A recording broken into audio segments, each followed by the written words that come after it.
dimension de son gigantesque film-spectacle devrait suffire à l'occuper.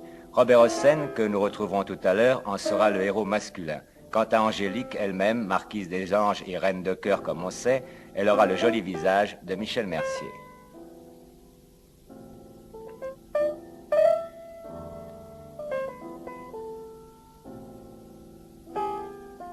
Michel Mercier n'est plus une débutante. Léonide Mogui, toujours lui avait donné son premier grand rôle alors qu'elle était inconnue dans Donnez-moi ma chance, l'histoire d'une petite provinciale venue à Paris découvrir le monde à la fois magique et cruel du cinéma, ce qui était exactement son cas. Et puis un jour, elle a disparu. C'était pas le chômage pourtant, mais au contraire, beaucoup de travail ailleurs. En Italie, mine inépuisable de ressources pour les acteurs français, un peu tenus à l'écart en France. Elle a aussi tourné à Hollywood, mais elle n'a pas fait que cela et le bilan de son travail, rien que pour l'année écoulée, est assez effarant.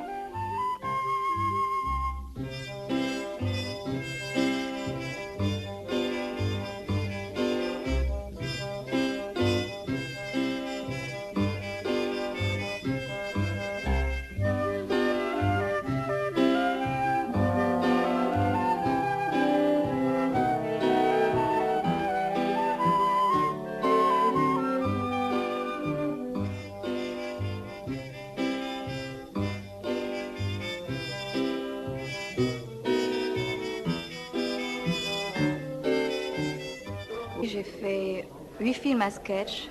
8? Oui, des 4. Sketchs en fait. Oui. Et 2 films, 2 grands films. Plus un film aux États-Unis. Oui. Vous ne vous reposez jamais alors?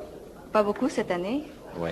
Et ces films à sketch, parlez-moi un peu des films italiens que vous faites justement. Quel est celui qui vous a le plus intéressé?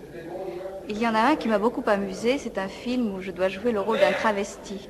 Un travesti? Oui. Est-ce que c'est un travesti? C'est un monsieur qui se déguise en dame? Ou une dame, oui, enfin... C'est plutôt un monsieur qui se déguise en dame. Oui. Les dames qui se déguisent en monsieur, ça doit avoir un autre terme technique. Différent. Ça pour un autre film, ça. Oui. Enfin, c'était moi en l'occurrence. Oui. Moi qui me déguisais en monsieur. Je devais faire partie, en l'occurrence, du carrousel à Paris. Oui. Une troupe de musical, oui. Spécialisée. Oui. Et je devais me transformer en petit garçon avec cheveux courts et pantalon. La métamorphose a été facile? J'ai eu très peur au début parce que j'avais jamais eu les cheveux très courts. Vous n'avez jamais été un petit garçon, non? Jamais. Mais ça m'a beaucoup amusé. Ce qui était très amusant de voir, c'était le matin au maquillage. Ces messieurs dames, disons, qui se rasaient avant de se maquiller, de mettre leurs faux cils. C'était très amusant. Vous mettiez une ombre de barbe pour faire croire que vous étiez rasé? Presque. Mais vous adressiez comment quand vous leur parliez? Vous leur disiez mademoiselle ou monsieur? J'essayais de ne pas leur dire mademoiselle ou monsieur, mais les appeler par leur nom. Autrement, oui, on sait Claudine, jamais... Jacotte, etc. C'est ça. Bon, mais eux, ils avaient quelle réaction vis-à-vis de vous? Eh bien, parmi eux, il y en avait de très gentils, avec qui je suis devenue très camarade, d'autres qui étaient assez jaloux. Oui. Ceux qui étaient jaloux étaient plus jaloux que des femmes ne sont d'habitude dans le métier. Oui, oui, absolument. Est-ce qu'elles avaient aussi des mères, comme on trouve dans le spectacle? Oui, absolument, qui étaient là tout le temps en train d'éponger la sueur de leur fille, oui. Ou bien de s'occuper de leur robe, de leur maquillage. Elles étaient très... Mais ces mères, c'était des vraies mères ou bien c'était des pères déguisés en dames?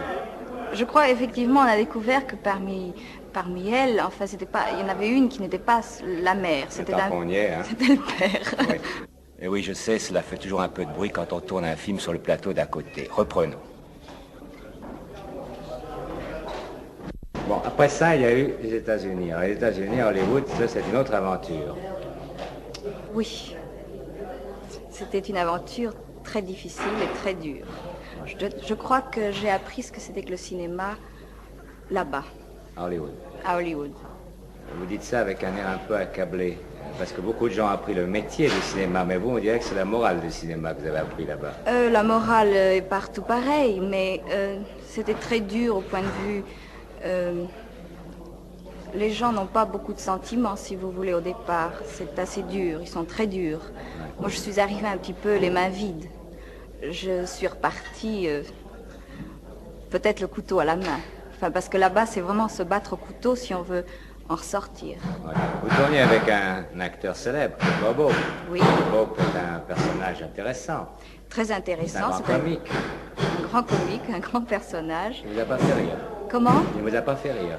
Pas tellement, non. Je crois il est moins drôle à la vie qu'à l'écran. Ah, qu'est-ce qui vous fait dire ça? Bien, comme tous les comiques, évidemment, c'est très difficile de travailler avec lui. Parce que c'est lui qui compte d'abord. Donc, il se met tellement en avant que c'est très difficile Les autres sont toujours en arrière. de pouvoir se défendre. Ouais. Ceci dit, après certaines mises au point, disons, que j'ai dû faire parce que il fallait bien que je continue, nous sommes devenus très amis. Il m'a demandé même à la fin de faire partie de son show à la télévision.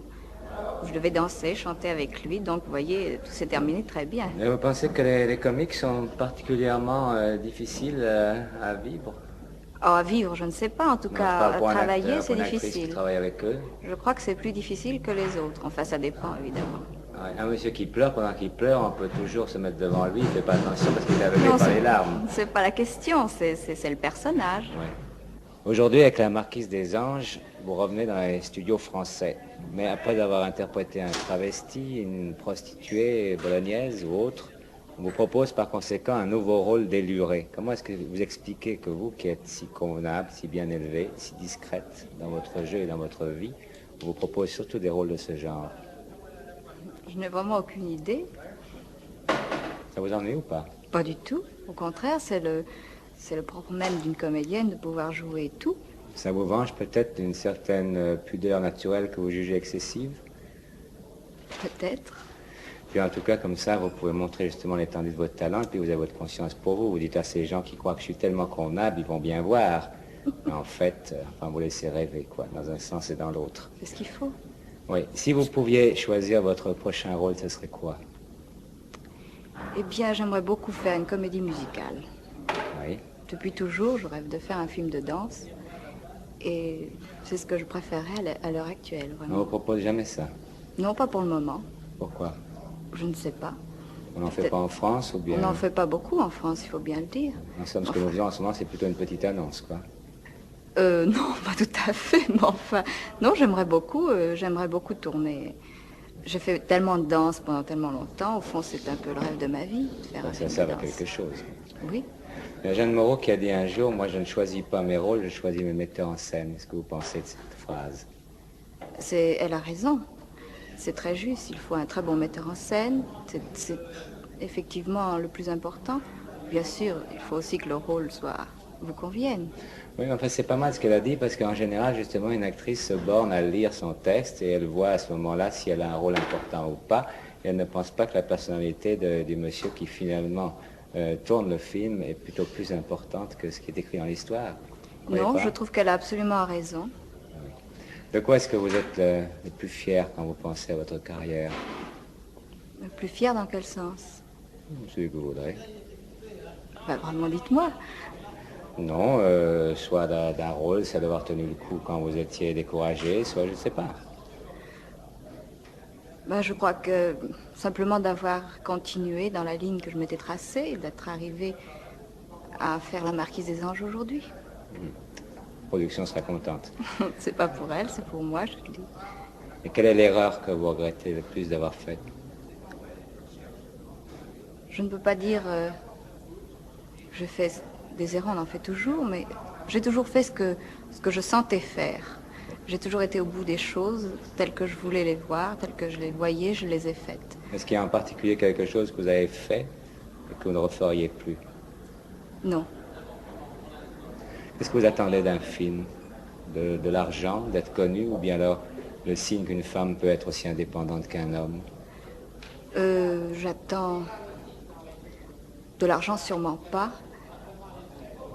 Quelque chose, évidemment, chaque fois que l'on interprète un rôle, cela vous apporte quelque chose, donc j'attends quelque chose de nouveau à chaque fois. Et l'indépendance? Et l'indépendance, eh bien, ma foi, je l'ai. Ça existe, l'indépendance pour une femme? Oui. Il n'y a pas des milliers d'années de tradition qui vous tirent en arrière malgré les efforts qu'on fait? Ça dépend ce que vous entendez par indépendance. On peut être indépendant. Moi, j'aime bien être indépendant sur le plan, si vous voulez, professionnel. L'important, c'est de ne pas être indépendant sur le plan sentimental.